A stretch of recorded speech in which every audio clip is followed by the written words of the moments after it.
Kementerian Keuangan berkewajiban dan bertanggung jawab untuk menyampaikan ke masyarakat secara konkret apa artinya kehadiran negara.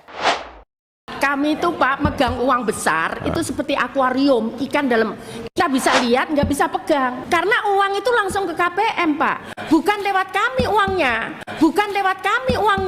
Yang mulia, ya. Untuk memanggil dari pihak menteri dan sebagainya, maka mungkin sebaiknya itu tidak diperlukan. Mahkamah bisa memanggil sepanjang diperlukan oleh mahkamah. Bisa jadi yang diusulkan tadi memang diperlukan juga. Mahkamah yang memerlukan sehingga para pihak tidak boleh mengajukan pertanyaan-pertanyaan. Yang membutuhkan adalah mahkamah.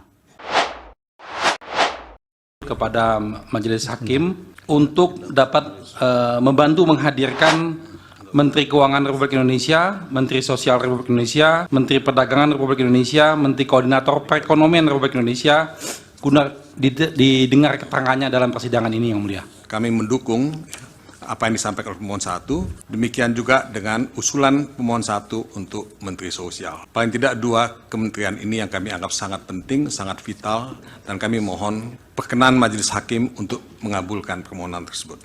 Yang mulia, ya. Semuanya nanti akan diserahkan kepada keputusan Yang Mulia, tapi sehubungan dengan permohonan daripada 01 untuk memanggil dari pihak menteri dan sebagainya, kami hanya mohon dipertimbangkan saja bahwa mengingat ini bukan pengajuan perkara ini bukan perkara pengajuan norma, tapi ini adalah satu sengketa di mana menurut kami adalah berlaku asas actori incumbit probatio, bahwa barang siapa yang membuktikan haknya maka dia harus beberapa bukti ada pada penggugat, maka pemohon, maka mungkin sebaiknya itu tidak diperlukan. Kedua, bahwa perlu juga dipertimbangkan relevansi daripada kehadiran daripada Pak Menteri tersebut untuk perkara ini. Itu saja yang kami sampaikan. Baik, itu bagian dari yang nanti kami akan pertimbangkan. Karena memang harus dicermati bahwa ini kan perkara interpartes ya, adversarial. Jadi ketika mahkamah harus membantu memanggil nanti ada irisan-irisan dengan keperpihakan itu. Jadi harus hati-hati. Kecuali memang mahkamah yang memerlukan dan kemudian ingin mendengar. Tapi bukan saksi atau ahli. Kalau saksi atau ahli nanti mahkamah yang harus hati-hati soal esensi keperpihakan itu. Tapi mahkamah bisa memanggil sepanjang diperlukan oleh mahkamah. Bisa jadi yang diusulkan tadi memang diperlukan juga.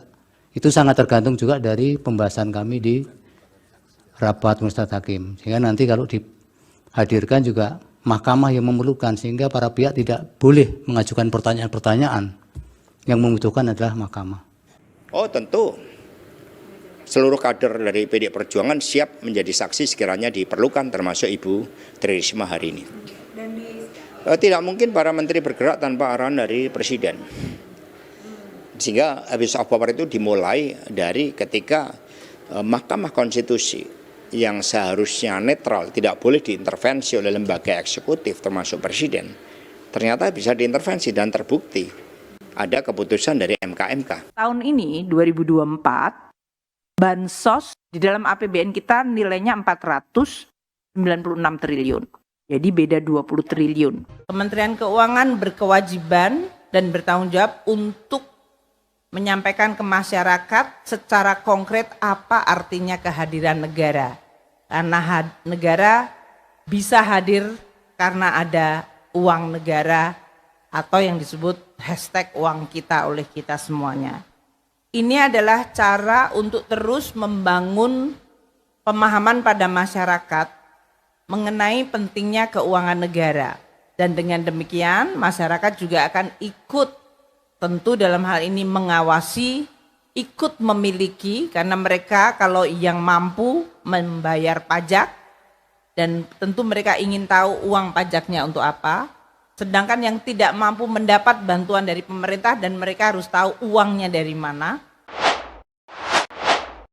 Mahkamah Konstitusi atau MK membuka peluang menghadirkan beberapa Menteri Kabinet Indonesia Maju ke dalam sidang sengketa pemilihan presiden atau Pilpres 2024.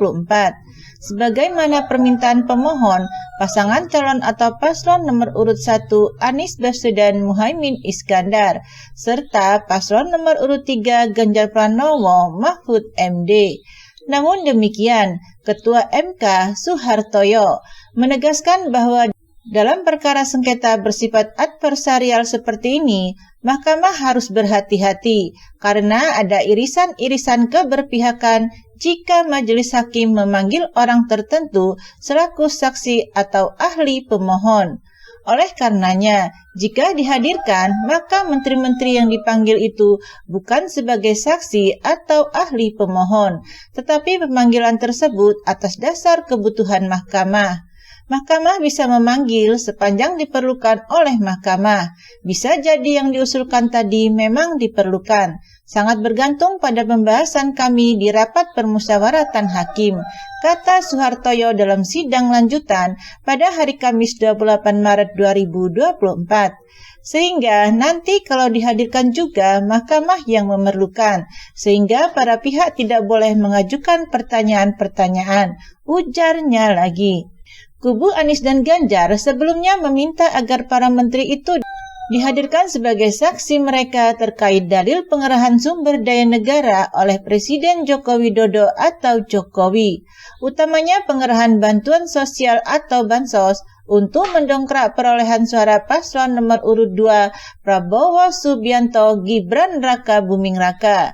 Kubu Anies meminta agar menteri yang dipanggil adalah Menteri Keuangan atau Menku Sri Mulyani, Menteri Sosial atau Mensos Tri Risma Harini, Menteri Perdagangan atau Mendak Zulkifli Hasan, dan Menteri Koordinator Bidang Perekonomian Airlangga Hartarto.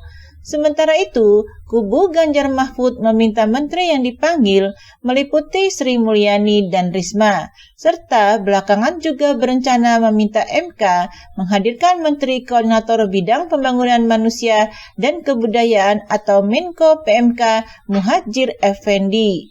Permintaan kubu Anies dan Ganjar kemudian disanggah kubu Prabowo Subianto Gibran Raka Buming selaku pihak terkait.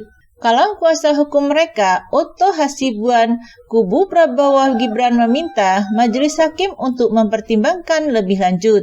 Otto mengatakan, seharusnya dalam perkara sengketa seperti ini, beban pembuktian ada pada pemohon sebagai pihak yang mendalilkan terjadinya pengerahan sumber daya negara oleh istana.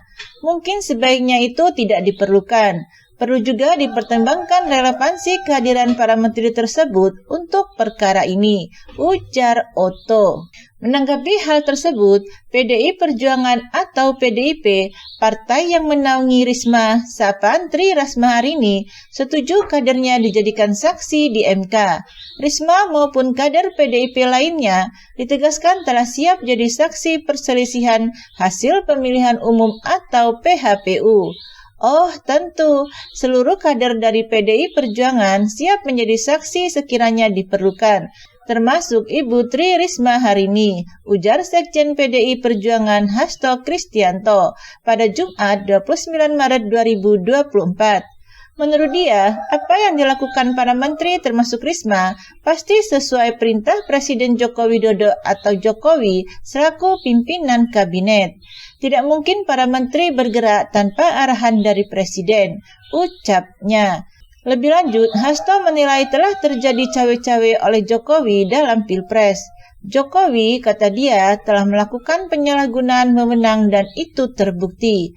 Jika abuse of power itu dimulai dari ketika Mahkamah Konstitusi yang seharusnya netral tidak boleh diintervensi termasuk oleh lembaga eksekutif termasuk Presiden, ternyata bisa diintervensi, tutur Hasto. Dan terbukti ada keputusan dari MK atau Majelis Kehormatan Mahkamah Konstitusi, sambungnya. Sementara itu, Menteri Keuangan atau Menku Sri Mulyani Indrawati enggan mengomentari soal permintaan tim hukum pasangan calon atau paslon nomor urut 1 Anies Baswedan Muhaimin Iskandar.